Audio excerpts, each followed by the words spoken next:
Oh, welcome back. This is Tony again. Welcome to my YouTube page, and today we're going to be talking about glass bedding the M14 or the M1A. Now, before I get into the meat and potatoes of glass bedding in M14, it's time to talk about some really serious things about doing this on your own. The biggest question you need to ask yourself is, should you attempt to glass bed your rifle on your own? Okay. There are horror stories of people out there that are that get a really nice trophy piece of walnut, a nice GI stock that has good figure, good grain, perfect condition, and somebody beds it inappropriately or something, or they do something wrong, and next thing you know, they basically have to break their stock apart.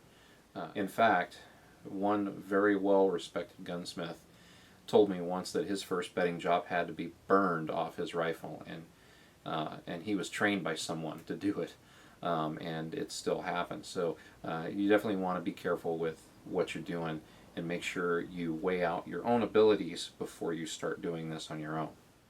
Now, what I really do suggest is, if you're new to glass bedding anything at all, you should, if you have a bolt action rifle, you should do that first and get used to working with release agents and epoxy, mixing things and curing things, and trimming up the excess. Really, if this is your first bedding job of any kind, doing it on an M14 or an M1 Garand is probably the worst thing you can do, and it's the hardest one. The hardest bedding jobs that I know of are M14s and M1 Garands. One good indication that you can use is if you're the kind of person that never has time to do it right the first time, but there's always time to do it over. It's just probably not one of those jobs you should do. You should probably leave it to a professional. I'm just being straight with you. There's a lot of people that are going to watch this video. Some people may try it. Some people may ruin their stock or their rifle altogether. So don't blame me if you do it the wrong way. Okay, I had to take those kind of risks as well when I did my first one. In fact, I've never been trained by anybody to do this. I had to figure it out all on my own. In fact, I failed 4 times before I finally got a useful bedding job, and even that one wasn't perfect, and it wasn't until I redid that rifle into a different stock that I finally got the results that I really wanted. And my first successful bedding job, I still got some occasional flyers, about 1 every 10 shots, and a couple of years later I ended up rebedding it, and flyers went away. Okay, but I changed stocks completely, and I took lessons that were learned, and experience was the best teacher. So again, before you go ahead and bed that rifle into your really nice laminated stock, or that prize GI walnut that you spent $300 or $400 on, that somebody refinished to just absolute perfection, you should probably try this on a really beat up GI wood stock, or a GI fiberglass stock would even be a good one to just play around with. Now I'm going to cover the reasons for glass bedding your rifle, and pretty much a widely, universally accepted reason to glass bed your rifle is to enhance accuracy. Sometimes if you do it the wrong way, or if your rifle was shooting good in the first place, you may see no difference, or you may see your accuracy drop off for some reason, for some unexplained reason. But in general, if it was done properly by a competent gunsmith, or if you took your time and did it, about an average group reduction size would be about 40% for a good rifle with a good barrel. Okay, now there are other factors to consider when measuring your accuracy. So you've got to consider your barrel, your bullet, and your stock bedding. Those 3 things, what we call the 3 Bs, are what really contribute the most to your accuracy. And yeah, there's other things that you need to look at that we'll cover later that can rob accuracy, that have nothing to do with the barrel, your ammo, or the stock itself. Now in the M14 world, if your rifle is shooting better than 1.5 inches at 100 yards consistently, like 5 or 10 shot groups, group to group to group, you have a really good rifle, and you may risk losing some accuracy by trying to bed it if the stock fits really good. Sometimes you're going to have those kind of anomalies. But again, in most cases, you're going to have an increase in accuracy. But again, if your rifle is already shooting good, between 1 to 1.5 MOA or less, personally, don't fix what's not broken. Now, another question you need to ask yourself is your rifle itself ready for glass bedding? Okay, and what I mean by that is, let's say, if you have a barrel that's got 7,000 rounds through it, you want to glass bed it, and you're going to end up replacing the barrel in another 500 or 1,000 rounds, you probably should wait until you replace your barrel. Okay, another thing is unitizing your gas cylinder, or making sure you have a good lockup. One of the best things you can do to enhance your accuracy if you have a loose front band to gas cylinder fit is to go ahead and shim it or unitize it, or both. Okay, one of the reference points when we bed a stock is the interface between the stock ferrule and the front band, and this particular rifle has a unitized gas cylinder already, so it's been welded right here.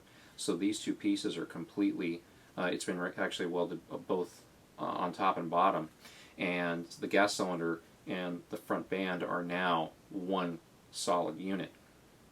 And how the lip of the front band interfaces with the stock ferrule right here, that's a reference point when you do your bedding, and you want to make sure that this isn't real loose when you do your bedding. Okay, so you want to make sure this kind of stuff is fixed before you attempt any bedding. I guess so. One of the things that you really want to make sure that you get fixed, or make sure that's correct before you bed your rifle, is to make sure your operating rod guide is aligned and that it's nice and tight. So if it needs to be glued or knurled, go ahead and take care of that, because one of the things you don't want to do is have something misaligned or have something loose in there, and after you bed it, now you got to crack it back, out of the stock, send it to a gunsmith, have it fixed, when you should be doing it before you even do bedding. So take care of all the small minor discrepancies in your rifle first that you need to before you go ahead and match condition it by glass bedding. Alright, so now that we've gone over some of the basics as to whether or not your rifle is ready to be bedded, now it's time to talk about what kind of stock that you should use, what's an acceptable and what's an unacceptable stock to use for your glass bedding project. Okay, so you have a few options these days, more than people did a few years ago. You can always bed a old GI wood stock, whether it be walnut or birch, into your rifle, and these are generally good stocks to bed, and they'll hold out pretty well. They won't do as well as some of the modern fiberglass and perhaps carbon fiber, or another one that I have, which is a carbon Kevlar stock.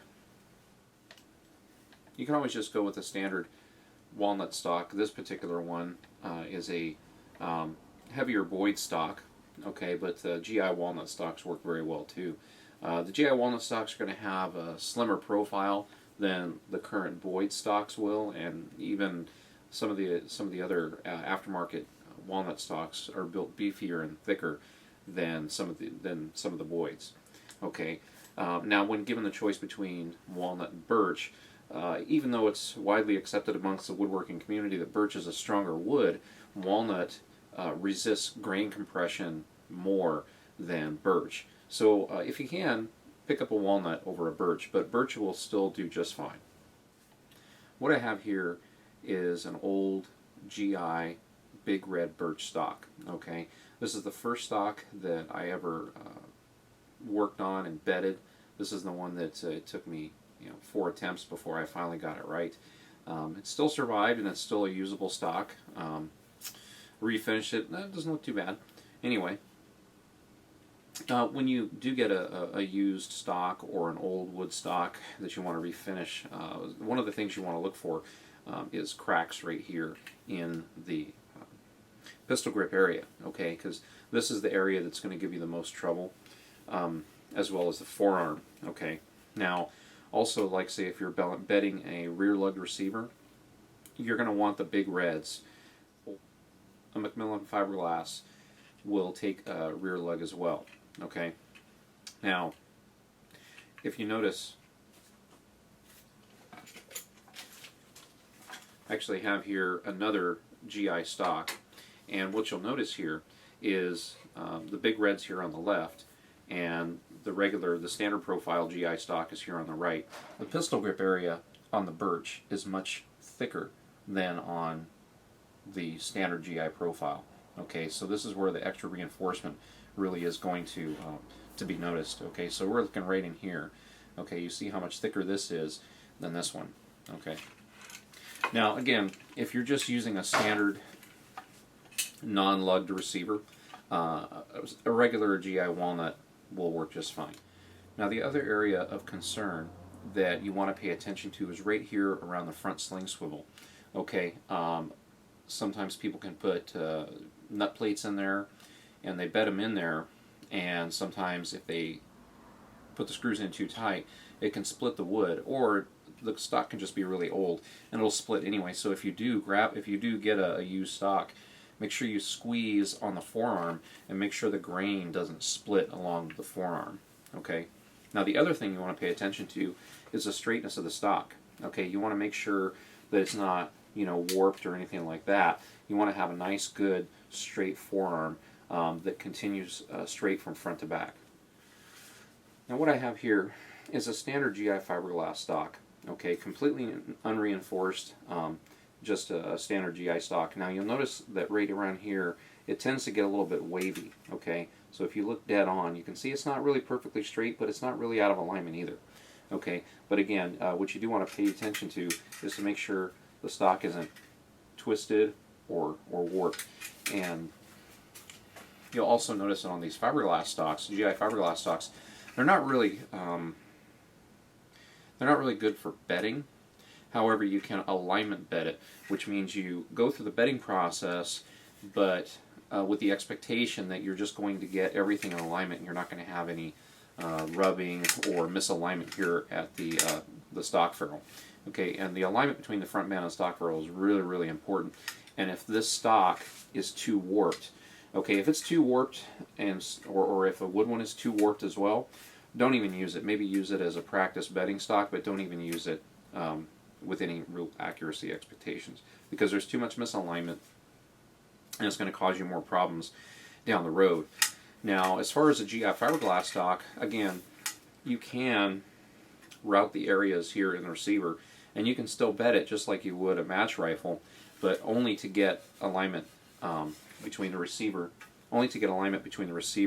and the stock ferrule. Now, don't expect the same accuracy potential out of your rifle with the GI fiberglass stock as you would a match stock or a reinforced stock. Okay, and the reason why is because the forearm is just too flimsy. And if you notice, I can grab this forearm and I can torque it. Okay, so I don't know if you can see that twisting, torquing motion.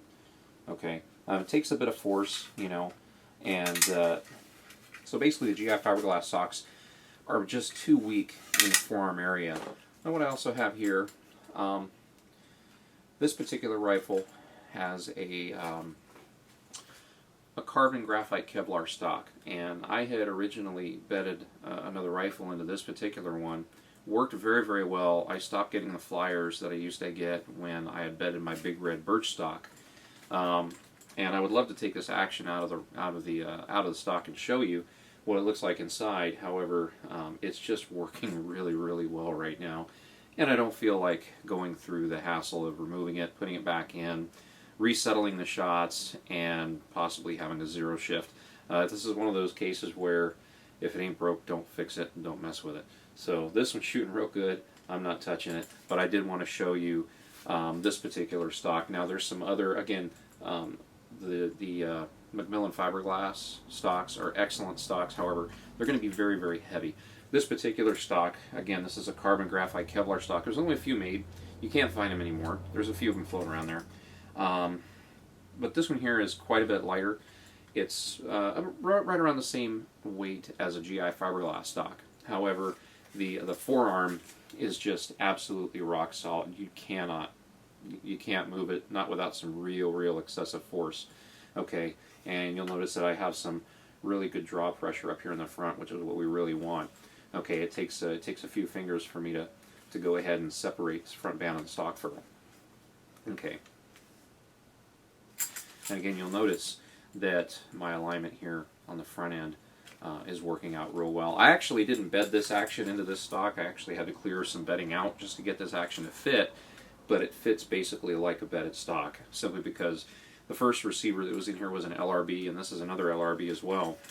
And the two dimensions are so close that this basically is shooting as if it was bedded.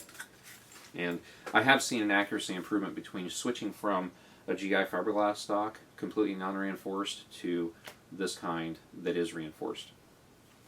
Now, going back to the GI fiberglass stocks, I did also want to mention that there are ways to beef up your front end. If you notice, you have a lot of room in there. Okay, a lot of guys, some guys, what they do is they embed carbon fiber arrow shafts. Okay, and they JB weld them in there. Some people fill this whole area with fiberglass and put in a fiberglass weave. I've heard of one guy who actually put an entire aluminum channel in here. He basically, milled one out and basically epoxied it right on in. So this whole forend underneath was supported with an aluminum block. Okay, now John Wolf out at M14parts.com, I think that's his website, he actually offers I think he offers a stock reinforcement package. He also sells these, and they've been completely reinforced, and I did another video on his modified reinforced stocks, and he basically mills out a whole bunch of this fiberglass, puts in metal plates in here, and then re-epoxies over the top of them, and he completely fills in and reinforces this in a proprietary manner. He wouldn't tell me how, but I had one of his stocks in my possession for a short time. They were really, really good.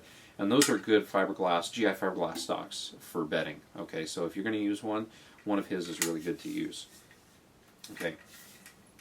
Something I wanted to show you on this particular view, notably, is the thickness here in the forearm of the wood. So you notice how this particular Boyd's walnut stock, how thick it is right here. Look at the stock ferrule. Look how much wood overhang that you have coming straight back, compared to an old style GI big red birch stock, okay, which follows the contour much cleaner than this one. So this one obviously doesn't have as much support as this walnut over here. Again, this one still worked just fine, but this one here was going to give it a lot more support, and it's going to help you, especially on the rapid fire stages of shooting. So when you pick your stock, just realize that there's different options, and pick a stock to suit your needs. Alright, so what I'm going to talk about are some required materials and some bedding compounds that are acceptable. Okay, what you're going to need is some a Dremel, along with some associated bits, whether it be routing bits or sanding bits, whatever you're going to need to route out your wood or your fiberglass stock. You're going to need a lot of masking tape, some kind of a device to hold the receiver into the stock. So I use this hook to clamp around the safety bridge and pull the action down into the stock while the epoxy is setting. Okay, you're going to need a really good mold release. I can't stress this enough. A really, really, really good mold release. That was one of the problems I have first, was I used something called Brownell's TFE, and it was some kind of a mold release for bullet molding. It wasn't appropriate for epoxy bedding. Okay, so after that I took the plunge and I bought, I think this is about a $35 bottle of Valspar 225. Okay, now Valspar sold the formula to a Lily Ram, so now the current distributor is Lily Ram. They're the ones that holds the formula, and so now they sell it under Ram mold release 225. Okay, you notice it has the same 87X102A as it did on the other one.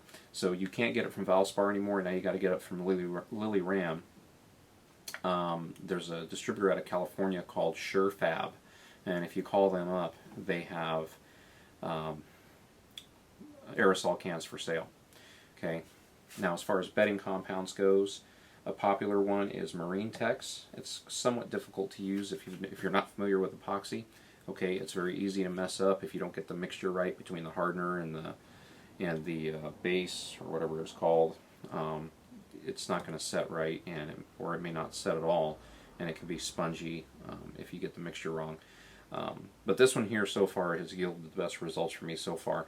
JB Weld is another very popular bedding compound, and it's actually very effective. I've used it to bed some bolt action rifles with really good results, as well as filling in some gaps on an aluminum M14 chassis. Okay, now there's another gunsmith that I know of that I believe he uses JB Weld exclusively on match rifles, and they're working really well. So don't discount the JB Weld.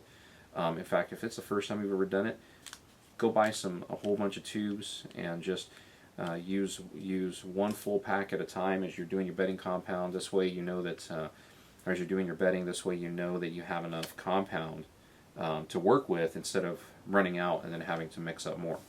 And even if you do, with JB Weld, your working time is so good, and the mixture time to mix up a new batch is really, really quick. Okay, you're going to need a really good modeling clay. I can't stress this enough. The first clay I used was too soft, and it actually left blue residue in areas that I still haven't cleaned out. It's been years. Okay, this is Roma Plastilina. I highly recommend this one, and I believe it is number 1. And on here, the scale is number 1, soft for those who prefer extremely plastic modeling plastilina, best for large work. So this is the one that I use, and it never dries out, so it must be an oil-based clay, I believe. So this one here is a couple of years old, and it's worked really good. So and you can reuse this stuff time and time again, and it's not going to dry out. It's not going to get chalky.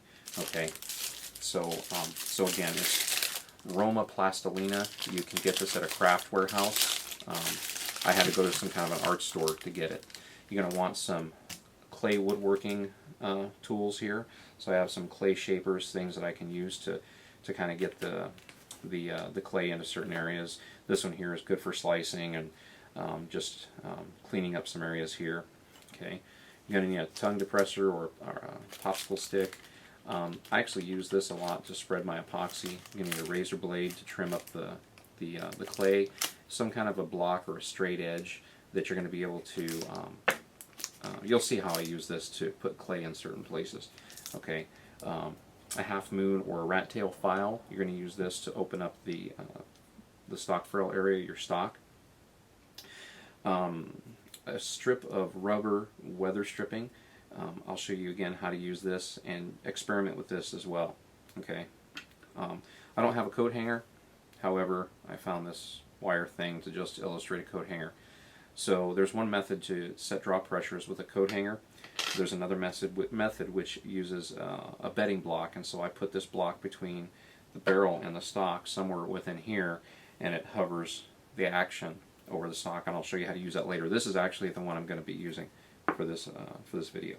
Okay, and I made this myself out of a block of aluminum and some masking tape. Okay, this is just a scrap piece of fence wire that I used. You're going to use this to clamp the trigger guard closed. Okay, and again, you'll see how that's going to work later. Okay, you're going to need some either alcohol or acetone. Okay, if you're using a wood stock that's got a real nice finish on it, you might want to go with alcohol instead of the acetone, because the acetone will eat away paint or finishes as well, so be careful with that. Other than that, I think whatever else I use is probably a bench vise or a cleaning cradle and various sandpapers and stuff like that. You'll discover that on your own. Everything else that you need is pretty much going to be over-the-counter Home Depot stuff. Now, other suitable bedding compounds could include PC7 or DevCon steel or titanium putty, bisonite, and some people use Brownell's Acro glass. I never have. Personally, my favorites are JB Weld and Marine Tex. Another thing on release agents, you don't have to go with the super expensive release agents like I do. Some people use Kiwi neutral shoe polish or Johnson's paste wax, and they basically, okay, what people will do sometimes is they'll get Johnson's paste wax and they'll basically coat all the areas of the receiver that are going to be bedded that need to be released. Okay, so they basically coat the whole thing in, they rub it in with the cloth and just rub it into the metal and stuff and leave a nice coat of wax. However, the one thing about the Valspar 225 is it's really effective, and it leaves a very, very thin film, and it allows for a much tighter bedding job than you can probably get with the paste wax or the shoe polish. Okay, and I know that when I use this mold release, yeah, it gives really tight bedding jobs. You can see all the machining from the steel as it will be embedded into the epoxy, as well as any stampings or letter engravings. Okay, so the next really important thing that we're going to look at today is the stock ferrule and the difference between a GI stock ferrule and a National Match modified stock ferrule. So what you'll notice here is this particular one has already been modified, and it's been hogged out. There's various ways you could do this. You could just use a Dremel with a sanding drum, or you can use a rat tail file, or if you have a mill and some kind of a what looks almost like a ball cutter looking device, you can use that to open up the stock ferrule. Okay, but most hobbyists can do it just with a rat tail file or a Dremel. Okay, although a word of caution, I do advise you to be very cautious with a Dremel, because it can walk, even with if you have strong hands and big arms, it can walk up, over, and around and gouge up your stock or your hand or your finger. Okay, and so we see here on the left side is one that is completely unmodified. Okay, and what they're doing is giving the gas cylinder enough clearance to flop around in there, or to make sure that there's not going to be any binding which are going to disturb barrel harmonics as you shoot. So any match conditioned M14 is going to have this modified stock ferrule. Okay. Okay, so what I want to show you right now is the reason why we clear all that material out. Okay, so I don't know if you can see that, but look at the gap on the sides of the gas cylinder. See how much clearance that the gas cylinder has as it goes into a modified stock ferrule. Now compare that to one that hasn't been modified at all. There's really not a lot of wiggle room in there. It's pretty tight, and so there's a lot more possibilities for the barrel to rub in here, especially under recoil. Okay, and so that's the reason why they do the National Match modification on the stock ferrule and on the fore end of the stock.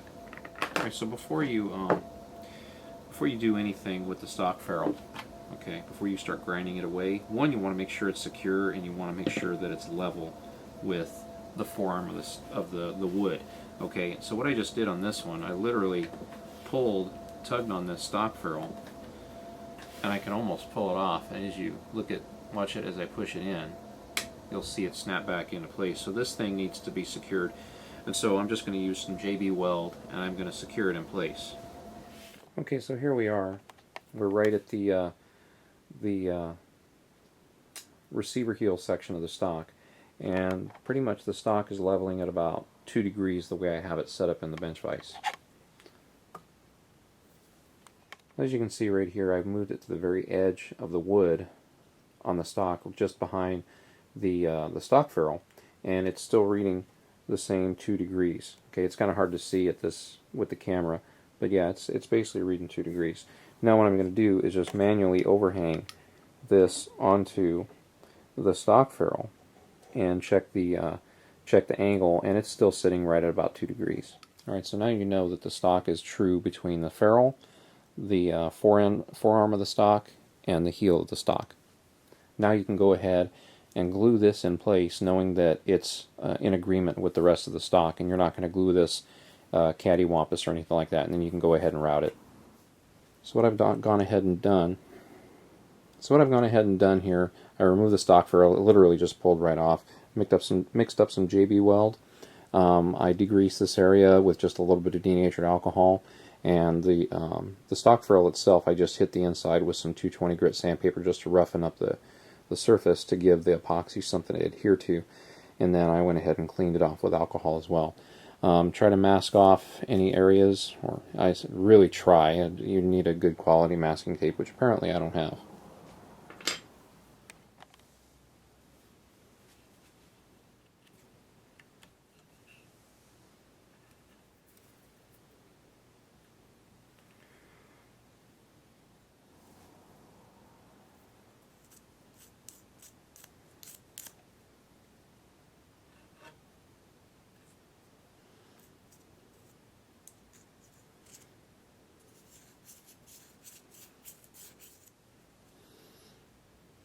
Go ahead and slide this on here.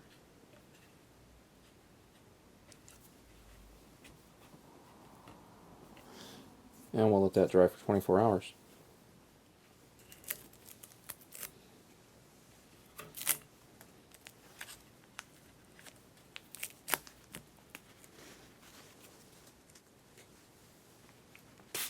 This is just regular denatured alcohol.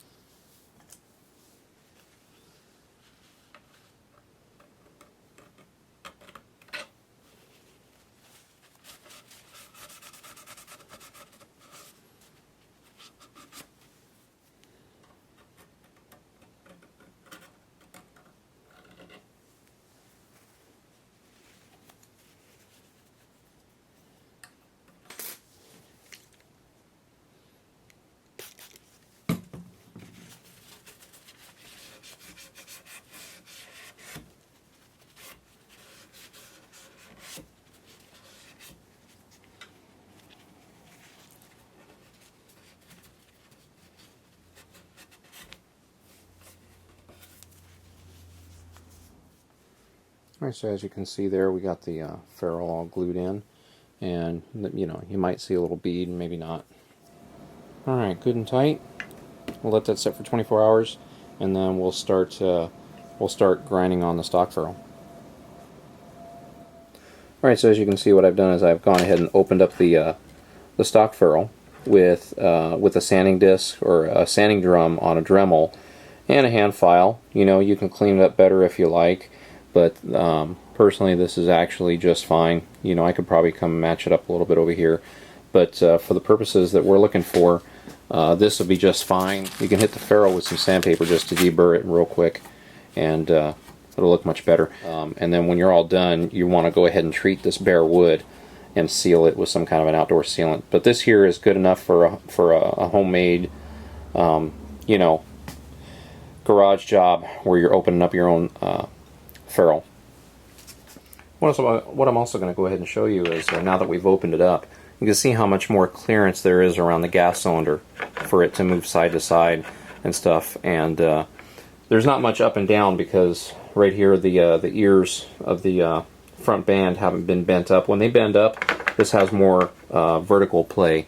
But as for now, you're only going to get a lot more side to side play, and this is going to again just give your gas cylinder a lot more room to move around in under recoil, and to make sure that that there's not any binding between the gas cylinder and the stock, which is going to mess with your barrel harmonics if there is.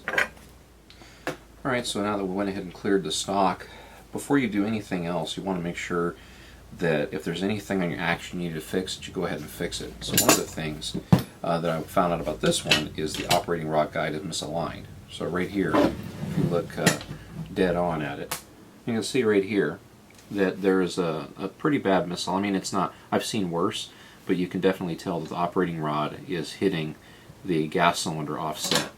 The operating rod guide should actually be fixed before you do any glass bedding, simply because of the fact that if you realize that if you're going through the trouble of making your rifle more accurate, you should take care of everything at one time. And this is really not good for accuracy from shot to shot. You really want that centered, and also it's going to cause uneven piston wear, where one side of the piston is going to wear quicker than the other. Okay, and usually you just have to tap the operating rod guide with a hammer, or you can put the barrel in a barrel vise and get a crescent wrench and just put it over the operating rod guide and muscle it into place. So we'll go ahead and fix that. Alright, so as you can see here, I've got my barrel and some barrel blocks, and I've got them in a vise. I went ahead and put the action real tight, and if you'll notice, I went ahead and made a witness mark right there, and I'm just going to nudge on this with a crescent wrench, just real gently. Alright, so after tweaking on the operating rod guide, I never even removed the roll pin, so it's probably bent in place just in there a little bit, which is fine.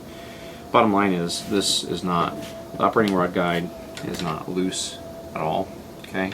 And you can see now it's perfectly in line, okay? It's not offset to the left or the right, so when it comes back, comes forward and back, it's going to be going straight into the piston and not offsetting it.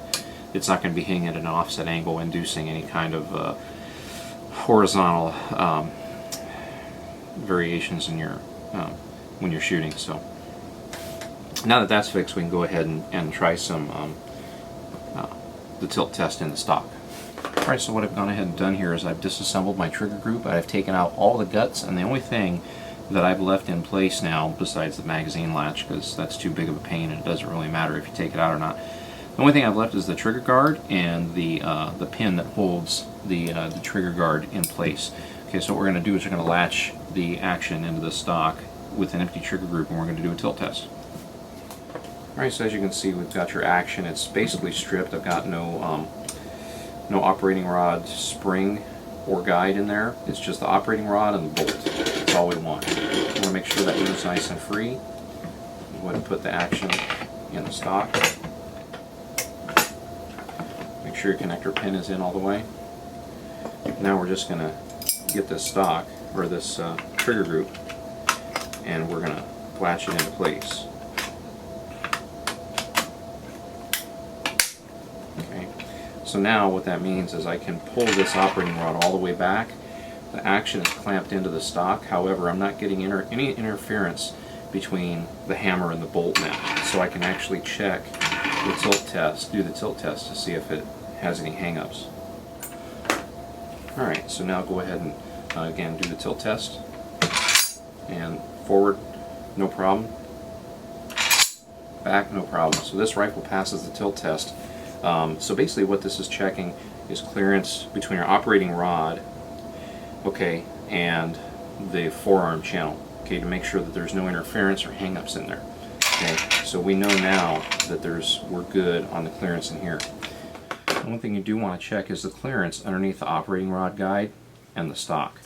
Okay, so if you can get an index card and run it under there, you're good. If you can't, like this one, then you can tell that there's a hang-up down there.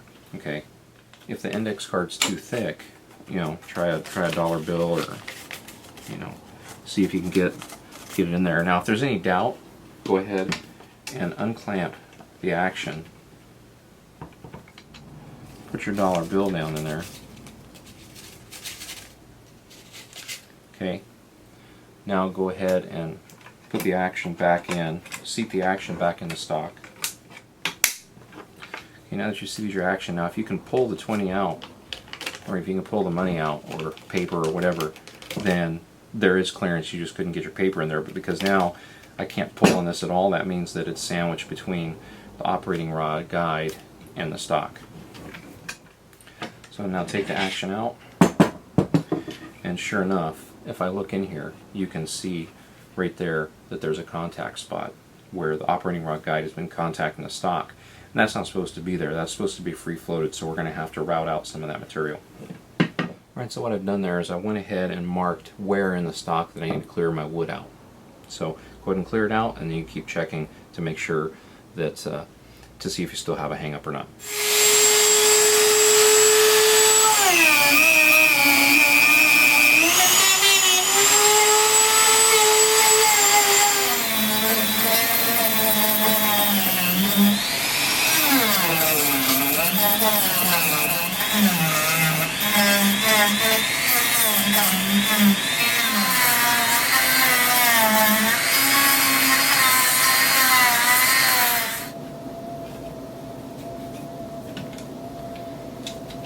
So go ahead and put our action back in.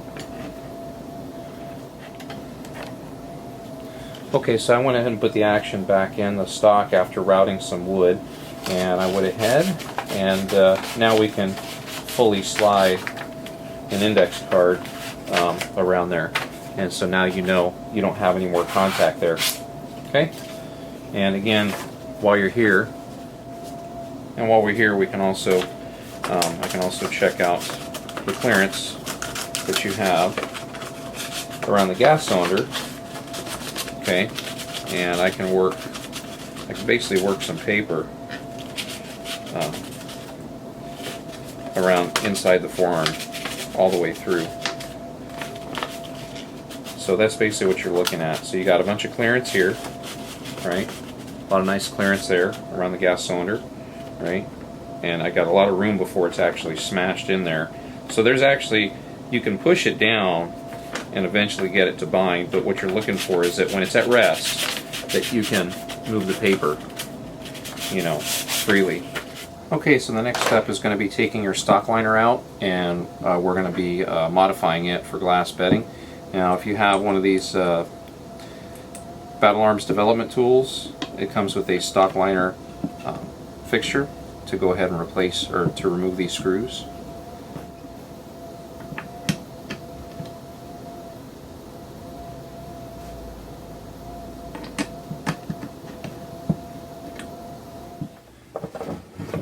Alright, so once the stock liner has been busted loose, you kind of have to squeeze it and then rotate it out so that it unhooks from the front of the stock area, or the front of the magazine well.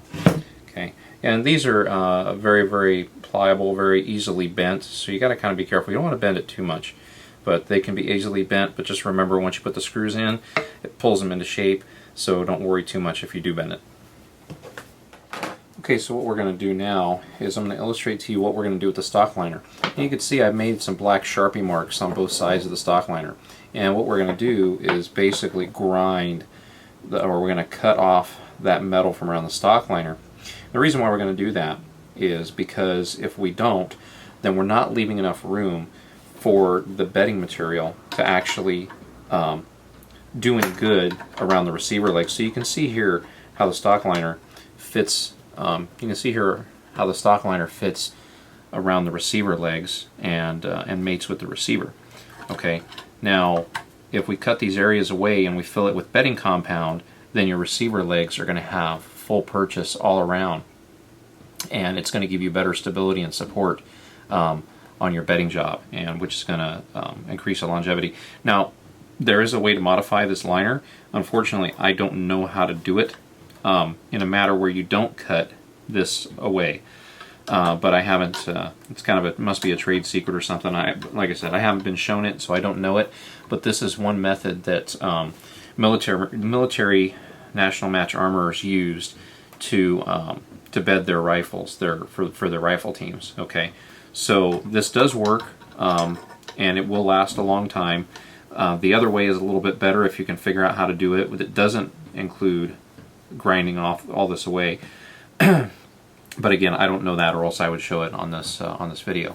But this is one way that does work. Okay, so we'll go ahead and hack this up, and we'll get this fitted. So another thing we're going to do is we're going to remove this roll pin, and we're going to punch this out. Okay, because we're going to need that out for bedding. Plus, I like to modify the connector pin so that when it's fully engaged, I shave the excess off, and I file it so that it's flush fit with the side of the receiver. And when I bed it, I plug that hole up, and you'll see later, and it basically gives you just a full bedding purchase all around. Okay. And I'm actually not going to cut up this connector pin. I'm actually going to use this stainless steel replacement pin that happens to be the same dimensions, and I'm just going to shave this down, and this is going to be the pin for bedding, and we can save this one for something else. So you have to be real careful with this, but I've found that just using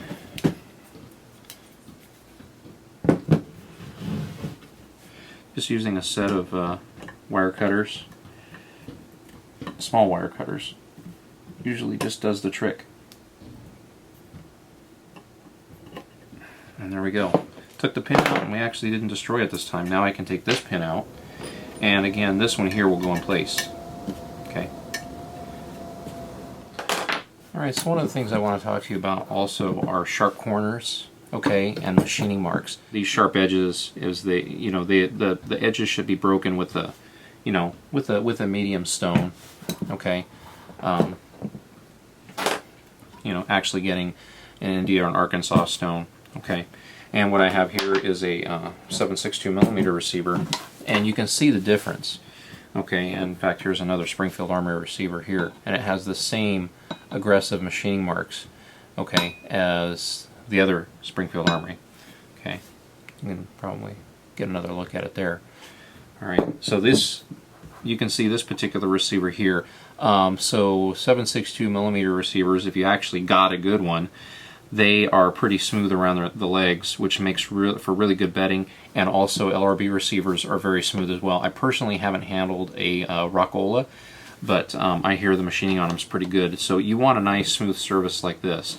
Okay. Now what you don't want to do, you don't want to smooth this surface out with a mill or anything like that, because you're going to take off the surface hardening, and you're going to need that surface hardening for the receiver to last. If you basically finish machine all this stuff, you're going to take away all that stuff, and you're going to weaken the receiver in some critical areas. So I don't recommend doing that. You're just going to have to live with it. Okay. But again, if you look at the difference between the receiver legs here, the sharp corners here and these corners here are pretty rounded. So what you can do is you can round these corners the way that this one is, okay, so that they're smoother.